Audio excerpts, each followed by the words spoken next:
All right, now, it's my pleasure to welcome our keynote speaker, Sue Gordon, 30-year national security leader and former principal deputy director of the National Intelligence.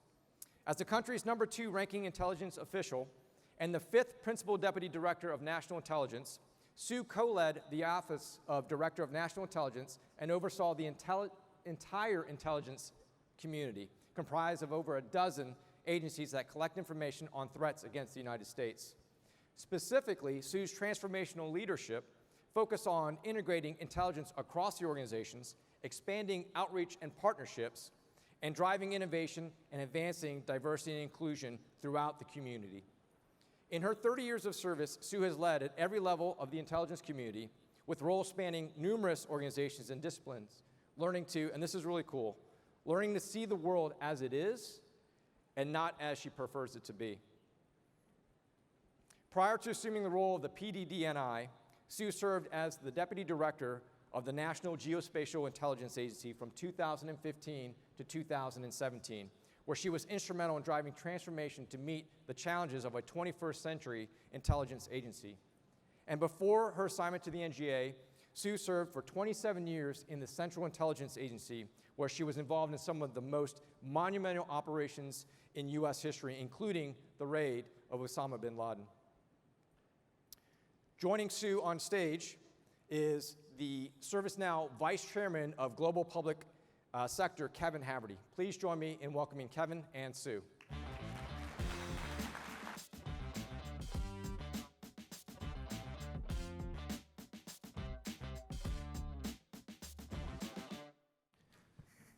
All right.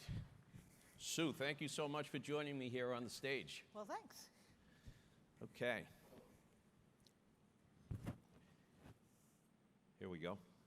So, Sue, given your long and distinguished career in national security leadership, I'd like to start with a question reflecting our current geopolitical moment.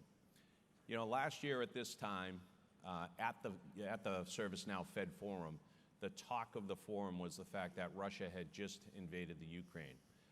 We were also all very excited that the DC mask mandate had just taken place. It was the first time a lot of us had been to a session in person. Yeah, you all look good. Everybody's looking good, but that seems like a long time ago. But now that we're in, hopefully, a post-COVID world, and the world is changing faster than ever, what you like to call a leadership moment, how would you reflect on the theme of transformation and how it applies to technology? So first, thanks for having me. I was thinking about Nick's quotation, so I'll offer one to you. One of the intelligence community's icons was Edwin Land. And he was Polaroid land camera, really responsible and involved in photo reconnaissance. And my favorite quotation of his was, "Never take on a problem unless it's manifestly important and nearly impossible." That's what we're doing here today. So the moment in which we find ourselves, the first thing is, it feels like a minute ago we were living in a world that we thought was one of abundance and ease. Yeah, we knew there was a future out there. We knew there were things that we needed to do, but we thought we had time. We thought we had our own domain, and we thought that whatever we wanted, we could get. And then now, with the pandemic, we learned that we're interconnected, and the choices we make are the choices we're making for other people. We also are well aware that this is a very contested environment. We're in one, if not two wars, and so there's an urgency to be able to do things. The way I think about this moment is it's one where every technology is available to everyone globally. And so the one that wins is the one that can put it to clever use fastest. And that's what, to me, we're talking about today. How do you get things into use? It's not the technology itself, but it's the technology use. The second is digital connectedness that just makes boundaries obliterated, reach infinite, partnerships necessary, and speed the coin of the realm. And so those things are where we are right now. When I talk about a leadership moment, I think there are three things any leader, and I tend to put disproportionate weight on the government because that's where I spent the bulk of my career, needs to do. Number one is you need to understand that mission does not equal modality, right? what you do and how you do it are not the same. And so you can be absolutely convinced in the trueness of your mission, but you have got to be willing to do that mission differently. My example with intelligence is, we used to be hunters, now we had to be gatherers. And so that changes the information you have to be willing to use. And the community will say, well, but we do special things. I don't care. What we do is we want to know the truth if the world has information we need to use. So that's number one. Mission does not equal modality.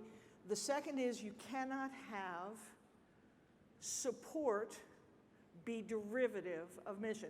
Wait until you decide what you want to do and then ask your support organizations to just implement that. You have to intertwine that. So that's my message. Big mission doesn't equal modality, and how you do things has got to be intertwined with what you're trying to do. Other than that, easy day. Easy. Peace is around the corner. Well, whenever you say speed and easy in the same comments, they're mutually exclusive sometimes. Could we advance the speaker slide, please?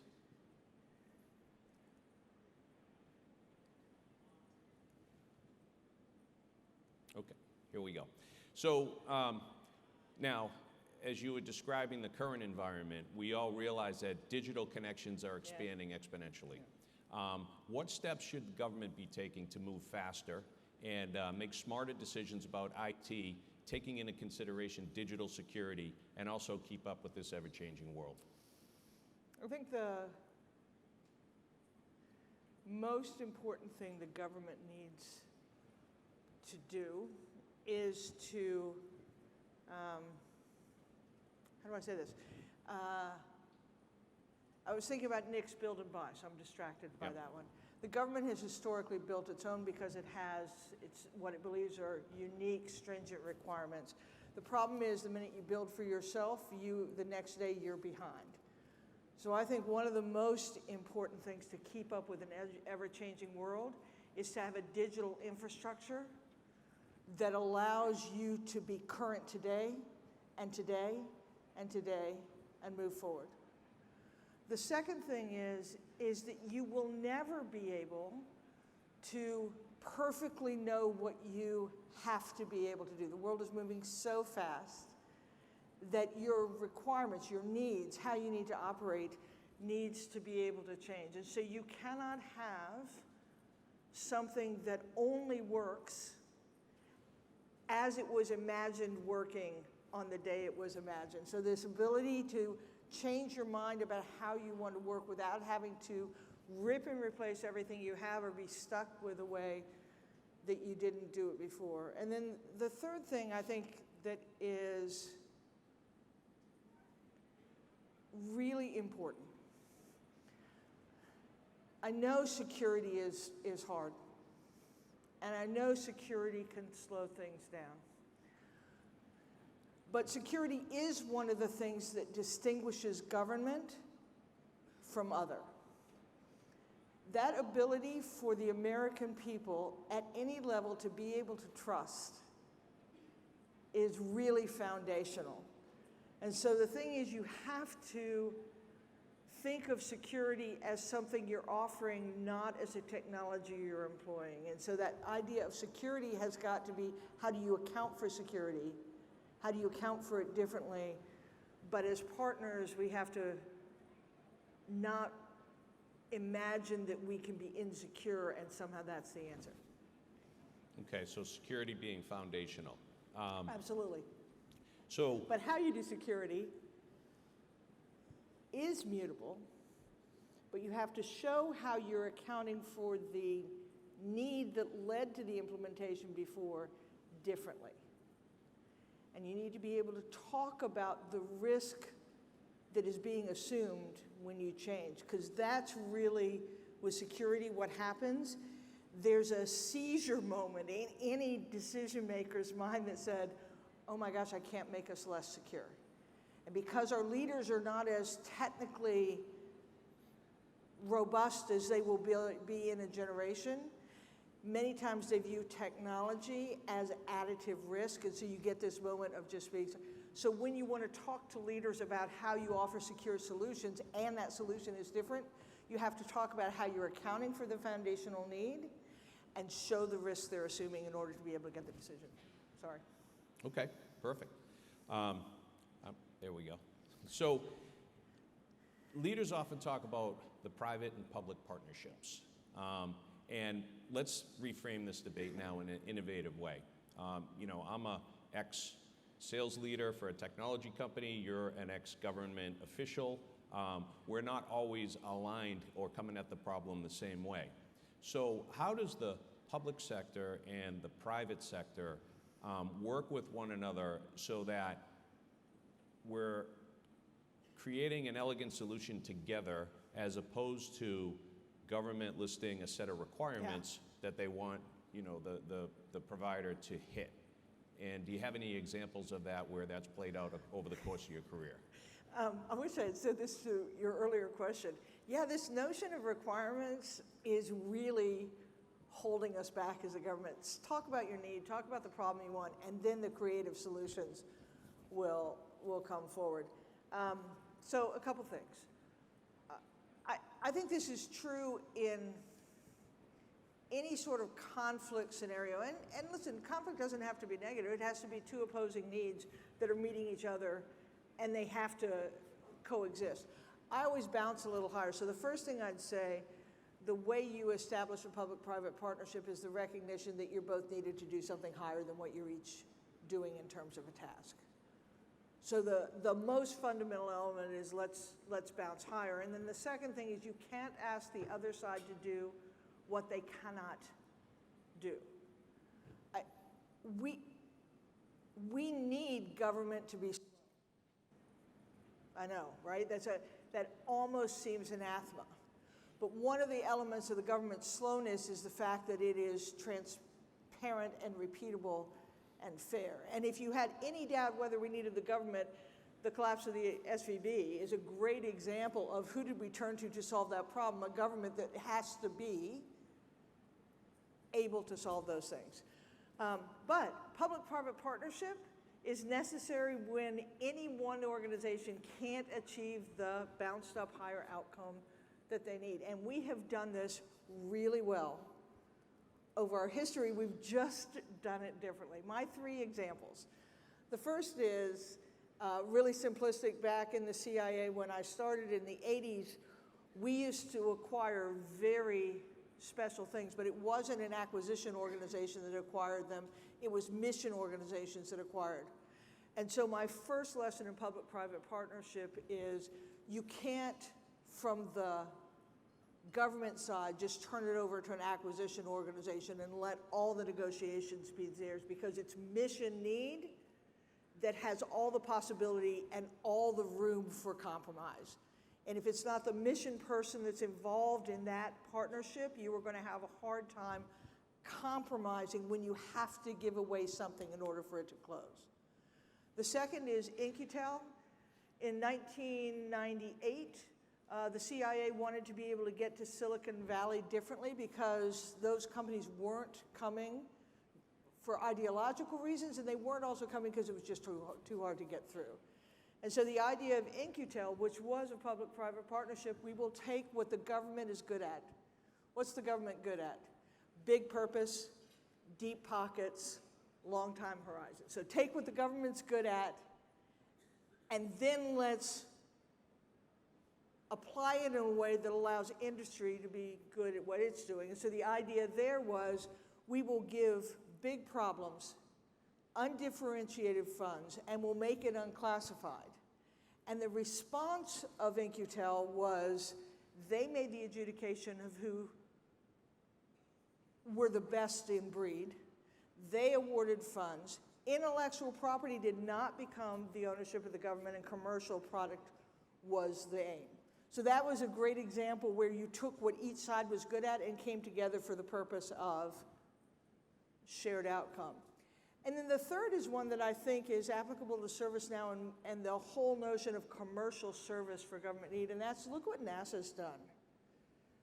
right? In terms of how it is revolutionizing its access to space by basically going with commercial services, not buying off the shelf, but actually putting out a need and then pulling commercial through. And what they're getting in terms of the creative commercial solution is really abundant. So this notion of pulling commercial through the government, not just saying, well, that product isn't what I need, but rather saying, here's what I need, can that service be delivered in a way that allows my need to be met? So I think this is a really interesting time. And just the name of ServiceNow is representative, I think, where we are.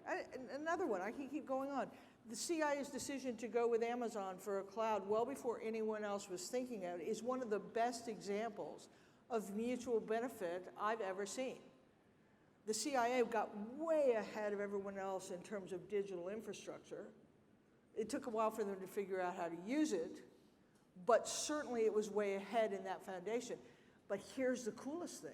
What Amazon learned was that their solution wasn't nearly secure enough. They learned from that partnership, and here's the best thing. Anyone who uses Amazon Cloud Services today benefits from the security that they learned at the hand of that partnership. So the other way to think of it is when this partnership happens, you get benefit beyond the solution that the two partners have, but each one gets better. And so I think we have that moment. Yeah, there's Don't the mess it synergy.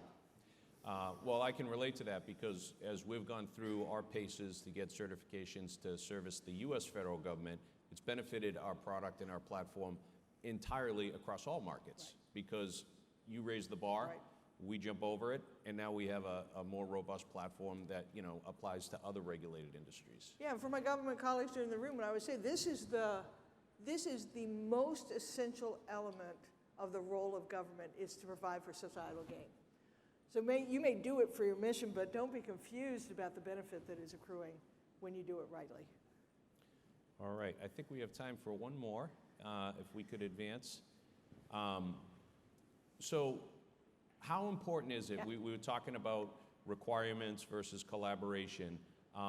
Let's talk about trust, mutual trust between the government and private industry to accelerate transformation. And sometimes government has different priorities than the public sector. So we're coming at the problem with two sets of challenges, but we both want the same thing. How do we get to a place to get to open dialogue? And I think we all go faster if we can find that. So trust is everything, especially now, because one of the things that's happening with the information disorder and cyber, that is fundamentally an attack on trust. And when trust is abrogated, it is disproportionately disadvantageous to free and open societies. So this moment of being able to trust, having trusted systems is absolutely everything, and the government understands this, even as I think it's still working on how to prosecute it. So this is worthwhile to explore. I think the way you go at it is, again, what is our shared purpose? And you can't ask the other party to be what they can't, but you can recognize that most of the things that any party does, of 100% of the things they do, 37% is what they must do, and 63% is what they prefer to do. That's true for the government, that's true for industry. So what you're trying to do when you come together is you're trying to identify the higher purpose, be respectful of the 37% in each other, and then do all your work with the things that can't change. I will say that the other thing that helps to establish trust is when every party in a relationship, and again, we all agree we need each other, that this is a moment that neither party in this public-private will succeed alone. The government is not the only actor in the threat space, in the threat protection space. National security decision makers are not exclusive to government.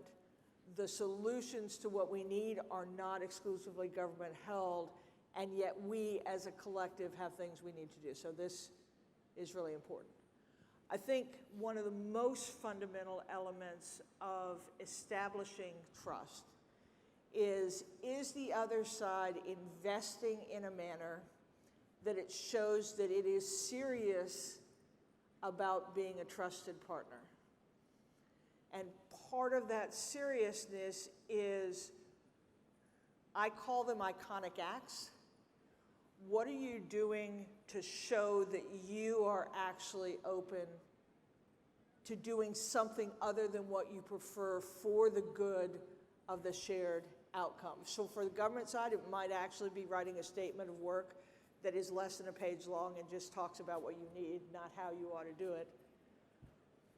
On ServiceNow, since we're in this room, on ServiceNow side, I think it's making investment in things that you would not do if you were not serious about the needs of the organization. And so when you talk about the choices you're making about security and the investment you make in order to be able to operate differently, those are iconic acts about what you are serious about doing together. And I think this is, I think there are enough models, and for, I don't know whether we have the lawyers in the room or the policymakers in the room, we need to start looking at the difference between statute and policy. I have not found a lot of places where statute limits us and policy does. Anytime you find a policy, what we need policymakers to do is to start writing policies that get us where we need to go and allow good things to happen, not just stop bad things from happening. So as a collective, those are the sorts of things that we can do together to show that we have trust, because none of us are going to get where we need to go alone. Fantastic. Well, you serve on the Defense Innovation Board at a time when defense agencies are continuing to migrate sensitive data to clouds. How important is it for the government when private sector makes significant investments, like, for example, ServiceNow, we just achieved impact level 5. That's huge. Congratulations. Yeah, that's big. And for every security officer, every CISO, everyone knows what that is. Here's what it means to those of us that have the far easier job.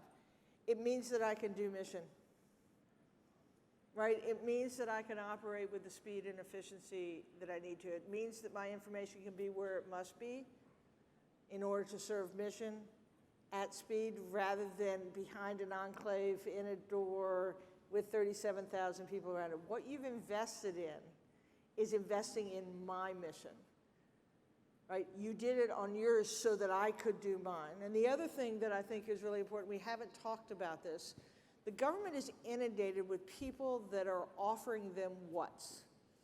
Things that they can throw over the transom that are going to somehow make it, and all those things are good. The government recognizes the goodness of the things, but it is flummoxed by, how do I get those into play? If you want to offer something to the government, don't just offer them what, offer them how. When you make an investment to get to TI5, you have said, I've shown you how you can get there. Not, if you buy my product, we'll work with you to get that, but no, I've already gotten there, now you have a how. And when you have hows, you're going to get decisions. When you get decisions, you're going to get adoption. And when you get adoption, you're going to get mission, and we need that. Fantastic. Well, Sue, thank you so much for joining us here. Thanks, I really appreciate your insights. Appreciate you. You got it. Steve's going to take you off.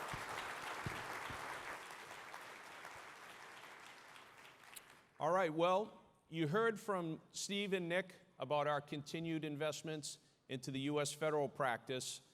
We also have other investments going on corporately. So I'm in a new role as vice chairman, and one of my first orders of business was to create a global public sector practice.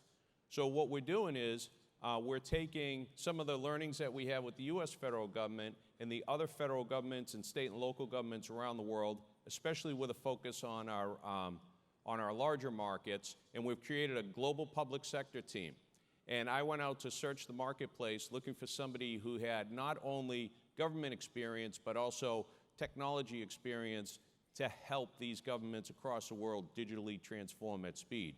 And it's my great pleasure to announce today, you may have seen the press release that crossed the wire this morning, that Dr. Raj Iyer has joined ServiceNow as the new head of global public sector. He's here with us today. Dr. Iyer, right over here down front. Thank you so much for your service in your role as CIO of the U.S. Army, and we're looking forward to your contribution at ServiceNow as the head of global public sector. All right. Well, I'd like to thank you all for your attention to this part of the session and reintroduce Steve to the stage. Steve Walters. Thank you.